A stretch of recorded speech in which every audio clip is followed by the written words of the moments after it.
I remember last session you had said that one of the things you wanted to do is just get an idea of how every deck plays, Yeah. and you had said that you wanted to do that by playing the deck, and that's certainly something we can do. But I thought that in the short term, we could just go through Mobalytics and go through each deck that's in the top spots, and I can just ask you like if you know what the deck is trying to do, and maybe provide some insights to you about like what I know the deck's goals Yeah. are, and how to play around them with the decks that you have in your arsenal. Yeah. Yeah. Because I think as I look at them, like, oh, well, here's who I'm playing against. And yeah, not having that really depth of knowledge for how those are going to play. And Right. a lot of times, if I'm pulling up the deck list, well, by the time I get that pulled up, I don't want to spend too long on my mulligan Yeah. phase. Yeah, Time that for I that. mean that is such a common problem for me. That like that's sort of why I don't pull up the deck, because it just kind of takes too long, and I realize that memorizing the cards just kind of helps more.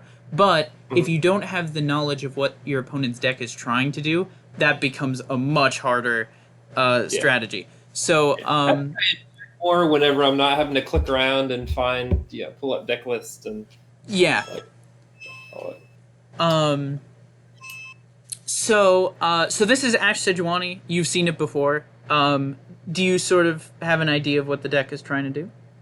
Um, yeah, so definitely, this one's had a lot of my really powerful minions just every turn getting frostbit, Mm-hmm. and or So yeah, it just range with elixir. right. It's a mid range deck, but it's got a lot of like tempo. Um, Maybe this is probably a good way to phrase the question. How does Ashe Sejuani close out the game? Um, yeah, it seems like when they're leveling up and able to pick off or frostbite all of my attack, Mm-hmm. then I really can't. Yeah, been declawed, and they can just go after Right. me with the board. Yeah, I mean that's the decks that you've been playing have found that to be the most annoying thing about them. I would say that the frostbite isn't really the way that they close out the game though. Um, Yeah, maybe. frostbite is oh, say that again. Yeah, like some of these cheap, 2 mana 5 attack Yeah. kind of a Um, chunk. yeah, the like Kato at arm can make good use of those 5 attack minions. Or Kato the arm, sorry. Um, so the freeze culling strike combo is something that's super important to the deck. It helps remove very important minions quite efficiently, while also having the flexibility of using culling strike on its own or harsh winds on its own. I would say that the main way that this deck functions is that it floods the board with 5 attack minions, then threatens things like Reckoning, uh, Calling Strike, and Trifarian Assessor to basically capitalize on their big board and punish you for not having a big board. And by big, I don't mean wide. I mean just the strength of the individual units. But I would say that the deck is trying to finish out the game with two general cards. Ashe is one of them. Ashe serves as kind of a secondary win condition. Um, Throughout the game, they're going to be frostbiting things, and if you get Ashe out on the field, then she frostbites 2 minions. Generally, you'll find yourself in a position where leveling Ashe isn't too hard. Um, and then the other win condition is Kato the Arm. Kato the Arm can just kind of go out for tempo, like, right on 5. Maybe you already have a Reckless Trifarian out, and then you give the Reckless Trifarian +3 attack and overwhelm, and then that's a 7 attack overwhelm unit. Kato the Arm is more of a tempo, sometimes even like mid range finisher at times. And then, with things like Fury of the North, with maybe in addition to Sejuani, you'll find yourself closing out the game. So that's just generally how the deck works. In terms of what to watch out for, of course, The freezes are scary. Culling Strike's scary. Reckoning is scary. Ice Veil Archer is scary. Those are just kind of the, you're scared of freezes. You're scared of those attacks. Those removal cards that remove minions that have low attack. Yeah, there's a lot of plays where, like the Ice Veil, I'm so worried about doing something that allows him to play that, because it seems like he always has that card in hand. Yeah, yeah, I know. It's like the Omen Hawk in that way. So that's maybe not to spend too much time on that, but I mean it is kind of the most meta deck right now. That is the Ashe Sejuani deck. It's probably one of the weirder top tier decks that I've seen. So we've talked about this deck also, Ezreal Twisted Fate. Really what they're trying to do is use things like Make It Rain, Static Shock, and Riptide Rex to speed level Ezreal with a secondary win condition of Twisted Fate. Gotcha. And there isn't too much else to say about it. It's a control deck. It's playing for the late game. It's just trying to remove your minions. And the things you want to watch out for is that it's got a lot of 1 damage pings with Make It Rain and Static Shock. It's got a lot of just removal in general, so you want to be thinking about Thermo Beam, Mystic Shot, all that. Hired Gun is something to think about. Riptide Rex is an omnipresent threat. And then, with this deck, more than any other deck, you want to be looking at triggers. You want to be looking at Ezreal's level up progress. You want to be looking at Twisted Fate's level up progress. Because I would say once they flip, they become actually able to close out the game. Gotcha. Otherwise, they can't. So that's that deck. I honestly don't think it's that good. But there we are. So then let's try Misfortune Scouts. So Misfortune Scouts is a more aggro version of, if you remember, Bannerman. Do you know that deck? It's not ringing a bell. So Bannerman for a long time was an impressive Demacia concept that basically used, and this deck runs the card. If you go down to Vanguard Bannerman, that is the infamous card that basically just turns the game into Hearthstone. Because you have a lot of really good minions on curve, and then you set down Bannerman, and all of them become even meatier. So this deck is like a more, aggressive version of that deck, because you have those minions on curve, but you also have these very interesting secondary win conditions with Misfortune and the Scout minions, and sometimes even Quinn. Quinn doesn't really represent a finisher in herself, but her Scout mechanic is pretty valuable to specifically this deck, and Misfortune gets a lot of triggers off of it, and she can serve as some of the only removal in the deck besides single combat. Quinn can with her challenger Valor.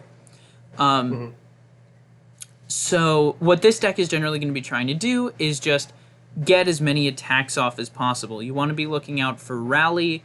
You want to be looking out for, this deck besides Rally. This list doesn't actually run Rally, which is kind of weird because I know that a lot of versions of the deck do run Rally. Rally. Say that again. Sorry, you cut out. Like most of the ones I've been seeing gets me on Rally. Yeah. I don't think I necessarily agree with the back-to-back. If you see they run one back-to-back, I don't know what that's about. Also, I would say Rally is kind of important for Bannerman because he's it's another Demacia card. I would probably get rid of Jagged Butcher in favor of Rally because it's very important that you get that allegiance off. So anyway, this deck is just going to be using Scout units to cheaply get Misfortune triggers. Meanwhile, basically, their entire board is going to be completely buffed, and they'll those scout attacks will be massive. And then it uses Challenger too.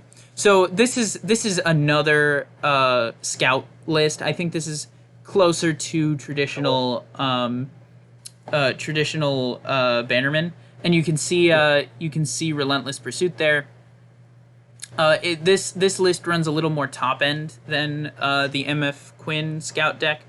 You can see with Cytherea the Bold and Genevieve Elmhart. I would say just play against this deck kind of identically. Lucian isn't gonna, force out any play patterns that are really too much different. You do want to be thinking about how Senna, when Lucian is dropped down, you want to always be looking out for Senna, because if you don't remove Lucian before Senna comes down, one of them is going to be buffed. I mean that's the only real difference, though. I would say MF Scouts is just kind of an annoying concept because it's one of those you either win or you don't things. There are both come out. Which one do you want? If you've got enough to take down one of them, you would much rather take out Lucian than Senna. Okay. Because Senna can still be dealt with quite easily, whereas Lucian has that added value of the rally. If let's say you don't have the means to actually remove either of them once one of them is killed, if you remove Lucian, then Senna gets the double attack buff. But if you have a chump blocker, then it's not like she's going to be able to capitalize on that double attack, because if you block with a chump blocker, the second attack is nullified. Gotcha. But with Lucian, if Lucian is leveled up, this would actually be. Do you know how Lucian works? I've seen it against me a couple times. Yeah, look at his leveled up form. Let's see. It's the third one, I think. Yeah. So each round, the first time an ally dies, rally. That is super threatening. So it has the same health as Senna would once she's buffed. Yet it threatens so much more. So anyway, that's to answer your question. Gotcha. Is this helpful, by the way? Yeah, no, it's good. It's definitely making me feel a bit more comfortable when I see the matchups. What I need to do to prepare for it.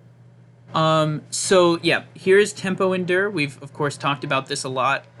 You know what the deck is trying to do, but I will say, keep in mind that Tempo Endure does not have removal. It's easy to think oh, what if they Vile Feast this? They do have Vile Feast. That was a bad example. But what if they Withering Wail my board of 1/1s? Well, they won't do that because they don't run that, and no version of the list runs that, even though it might seem like it should. Oh, what? I said makes sense. Oh, okay. And then Fury the North is a scary card. That's it. Okay. So this is Ezreal Swain. We actually saw this today. I actually didn't know that this was up there. Among the tops. Best decks in the game, I guess. But it its aim is kind of clear. You're using Noxus control tools, which are less commonly used, along with the very common Piltover control tools, and you're just trying to get either Ezreal or Swain to the point where they will flip and completely dominate the board. And so, like most control decks, you have to be thinking about what removal, or like with most control decks, you have to be thinking about what removal they still have, what slow or fast threats they have. One of the interesting things is that Arachnoid Sentry is kind of a scary slow speed card, but if you'll notice, there are no other slow speed threats that this deck has. Arachnoid Sentry is sort of the only one. I mean, Okay. there is House Spider, which can, at slow speed, summon 2 blockers, which is relevant, but not debilitating. Not terrible. So you have all of your all of the spells here. The spells are very annoying. They're like, Noxie and Guillotine can be kind of scary if you have a They Who Endure that's damaged. Culling Strike can be super annoying if you have a Zed. All of these, like, super annoying things. You just have to keep track of them. That's about it.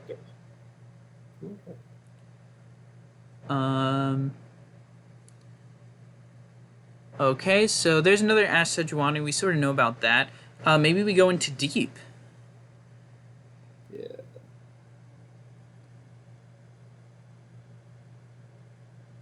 So Deep has been around for an insanely long time, and as a result, the concept is kind of refined.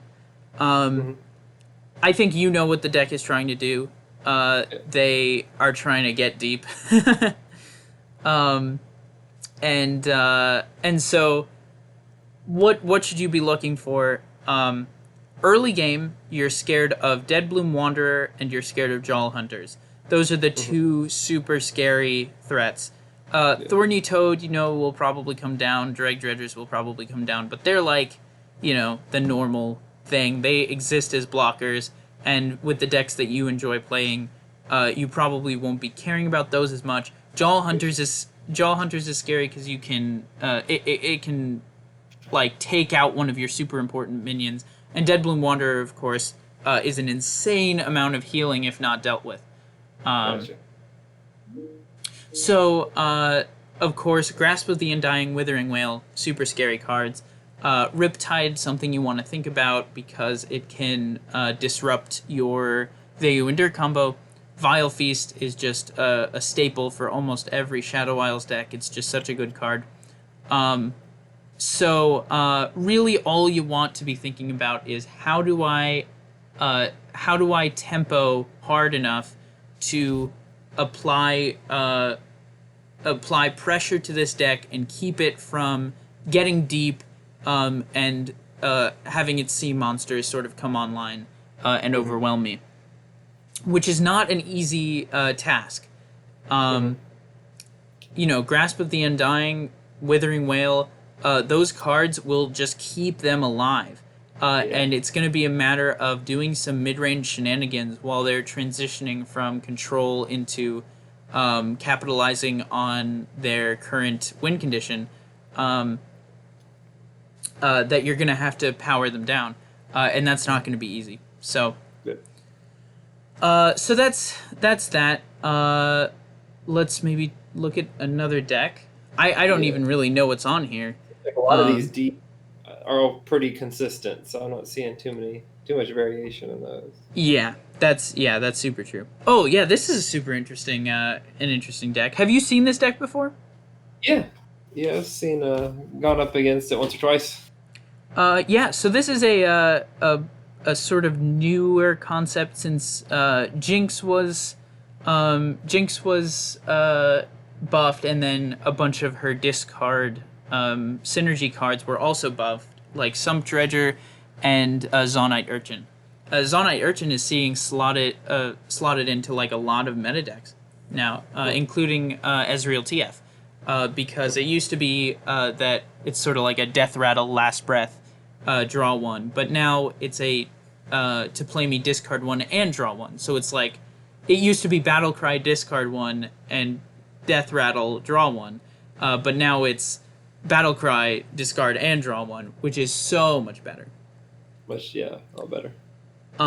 So this deck is essentially just an aggro deck that plays in an odd way where it's discarding its kind of value tempo cards that do effects upon discard, and then getting new cards into their hand and like filtering out the stuff that you get for free and getting into their hand stuff that you actually want for the late game. So the 3 cards that you sort of have to be thinking about even when you're not thinking about them are Flame Chompers, Jury Rig, and Vision. Those are the 3 cards that, when discarded, will do something. And not only do you have to be playing around the cards that discard cards like Get Excited or Sump Treasure, but you have to be thinking about what extra effect might come out of the discard. Will it summon a 1/1 from Jury Rig? Will it give all of the minions +1 attack from Vision? Will it summon a challenger minion with Flame Chompers? There's a lot of things you have to be playing around with this deck, but what's kind of regulating about it is that it's just an aggro deck. So as long as you know that you're efficiently dealing with the tempo, you won't have to worry about this deck pulling out anything crazy. Gotcha. If this were something like a control deck and those discard mechanics actually did huge things, that would be very, very scary. But there are minor effects that matter a decent amount in the early game, but that are manageable because of how early on they are, and how cheap all of the combos end up being. So like with all aggro decks, they're just trying to get as much damage in the early game while having these kind of like small win conditions of Draven leveling up with the axes, Jinx maybe leveling up from having an empty hand, and then there was also another, I think it's a 5-mana 5/6 that when you draw cards, you draw copies of them fleeting. That's just a way of pumping out, 6-mana 5/6, sorry. It's just a way to pump out some extra value come late game or mid game. I think some versions of this list use, I forget what it's called, but it's a 6-mana 3/3 that deals 3 damage and then, or to a unit, deals 3 damage to a unit, then discards your hand and then draws 3 cards. I don't know if you've heard of that card. No. Yeah, it's kind of a random card that not a lot of people know about, but in this kind of discard deck, it's kind of important. So that's that. Swain TF. I haven't seen that before, but or maybe I have and I just forgot about it. But I imagine it's kind of similar to it's got enough deviations from Ezreal Swain to kind of take a look at it.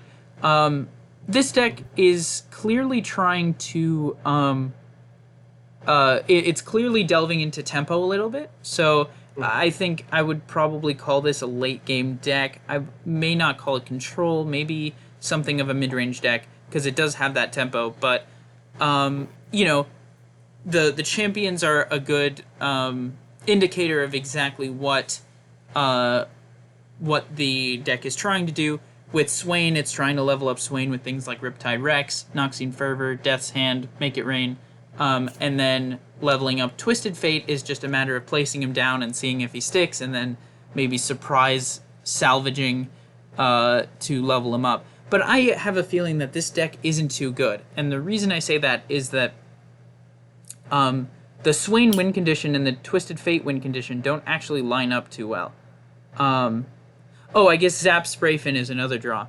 But, you're either going to be playing for Twisted Fate or you're going to be playing for Swain, and they don't really, contribute to each other. And given that you're a late-game deck, it's not like you have too much tempo to rely on early game that you can kind of swiftly switch between your win conditions. So if you end up seeing this, you can kind of reason out what it's trying to do.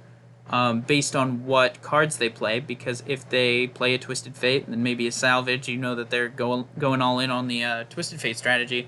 But then if they, are removing your minions efficiently, then maybe Swain is what they're going for. So that's that. I'm trying to see if there might be I feel like there's got to be one other deck that's there that we're missing. Because I can't imagine that it's all like Noxus and Bilgewater and. Oh yeah. Thresh Lux. I've seen a decent amount of Thresh Lux, and then I see after that Braum Anivia, which is very important.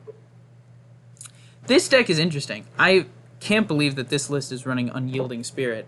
Unyielding Spirit is not a good card, but maybe against the right deck, it can be good.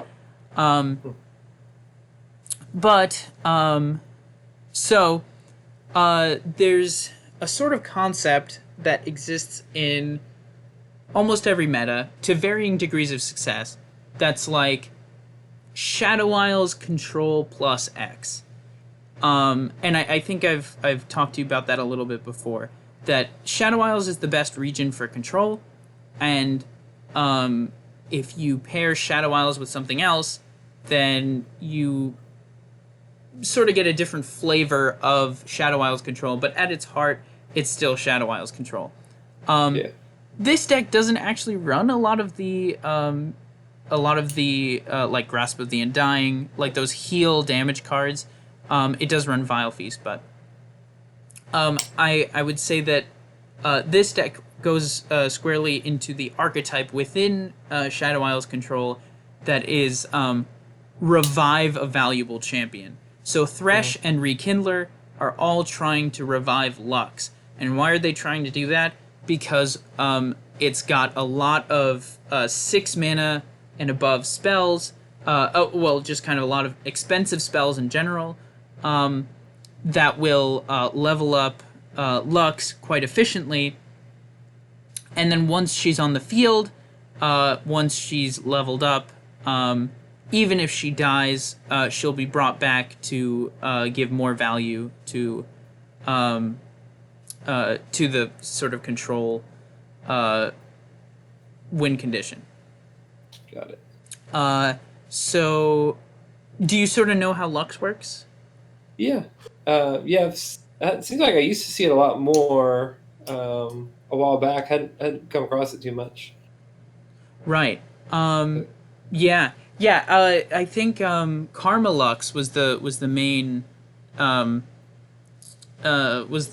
way to use Lux quite a while ago. In fact, Karma Lux was actually one of the best decks in the game for a little while.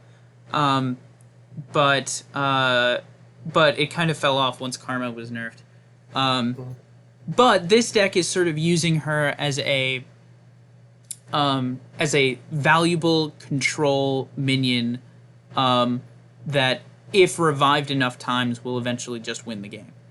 Gotcha. So it's all sort of centered around her. It's important to remember against this deck, one of these weird quirks is that you don't want to be killing Lux all the time because she'll just be brought back. I mean, like, if Lux is already on the field and a leveled Thresh goes in for an attack, you're actually going to see 2 Luxes out on the field. So, those kind of odd play patterns are always there with those Rekindler type decks. So, you're going to play against this ultimately like you would against any Shadow Isles control deck. You gotta tempo them out. If you're playing an aggro deck, you need to basically run them down. If you're playing a mid-range deck, you need to go more aggressive, because if you try to contest them late game, they will, overwhelm you. And then if you're playing a control concept, you have to just get your combo off first. Okay. So that's Thresh Lux. Let's go to Braum Anivia, because it's a different kind of flavor of the Shadow Isles plus X idea. It's another control deck, but it dips into Freljord instead. You notice how there's the Rekindler again. Some lists of this actually run Thresh, but not all of them. In fact, I'd say most of them probably don't. But the idea is just generally, you run those, helpful, Shadow Isles heal damage removal cards. Then you have Kindly Tavern Keeper, which is an insanely good control card. Healing your Nexus for 3 is amazing, and then getting that 3/3 blocker is always going to be helpful. Aggro decks hate this card. And then once you get to a certain point, you'll eventually have enough to just kind of maybe keep rekindling and summoning Anivias, and it's insane. Maybe you get a harrowing off, you summon like 10 Anivias. Maybe you Ruination and then play Rekindler and summon another Anivia or something. I don't know. There are just 10 ways to Sunday to win with this deck once you've hit like 10 mana. One thing that's important to note, and this is kind of true for all Shadow Isles plus X things, and I had said this a little bit with Thresh Lux. The turn that this deck places down Anivia is a turn that's going to be innately slow. They have to spend 6 total mana, like 6 real mana, not even spell mana, to play Anivia, and then they just kind of have to sit there. Like, maybe it's on turn, like, 6 or 7, and then they only have, like, enough mana for, like, a Vile Feast or a Glimpse Beyond before they're just kind of out for the count for that round. And it's on those rounds that you have to be able to completely turn the game in your favor. I've found that every time I've been successful against this type of deck, it's just been right when my opponent places down that huge minion that doesn't do anything right away. And then I just kind of play out the rest of my board, go in for a full attack, and a defenseless Anivia is left there on the board. So it's and the same thing is true for the turn that Lux is placed down. Lux has barrier, but that's just to protect herself. It doesn't really protect the Nexus. So that's an important thing to remember. Also, and I have made this error more times than I'd like to admit, but this deck is one of the few decks in the game that runs Avalanche. So you're not going to see Avalanche too much except in this deck. Just be looking out for it. Got it. All right. So do you want to keep going a little while longer? We're almost done, so I want to give you time to ask any questions if you have any. Let's see. It's all making sense. Let me go through and see if I've come across any other matchups where I wasn't quite sure. That's great. So when there's the Teemo deck, do I just try to throw everything I have at getting rid of the Teemos? No. I think that's kind of a common error. Teemo is actually not all that threatening on his own. Shrooms are annoying, but generally if a deck is running Teemo, it's running some other win condition as well. Because the shrooms are never going to be enough to reliably kill someone. So it depends on what deck you're going up against. The deck that you've just clicked on is Teemo Sejuani, which is a kind of a tier 3 concept. I don't know where it is right now, but I think last meta it was, like, before last patch it was tier 3. So Teemo's purpose in the deck, in Teemo Sejuani, is Sejuani wants you to be damaging the opponent on different rounds, and shrooms do that very well, because every couple of rounds your opponent's going to be picking up a mushroom in their hand. So Teemo in that deck is far from the primary threat. The primary threat is Sejuani, and you want to be ready for Sejuani, but you don't necessarily want to be ready for Teemo. That makes resources in generally just to get Teemo out of there. Right. The other thing is that Teemo serves one of two purposes. Either in that Sejuani deck, he's just good at dealing little bits of damage over time. So win conditions like Sejuani and Gangplank need that. And I don't even think he's really that efficient at it because, you know, what are the chances you're going to get those mushrooms in? What are the chances they're going to draw them? It's just not as consistent as it could be. But Teemo serves another purpose, and this is, I'd say, the main thing you want to be looking out for. He's a good aggro card. He's often referred to as a 1.71 elusive minion. He has 1.7 attack because by the end of the game you will have drawn an average of 0.7 damage of mushrooms. That's right. So honestly, that's the best role Teemo can play, is just as a good 1-drop. Okay. So yeah. Okay, that makes sense.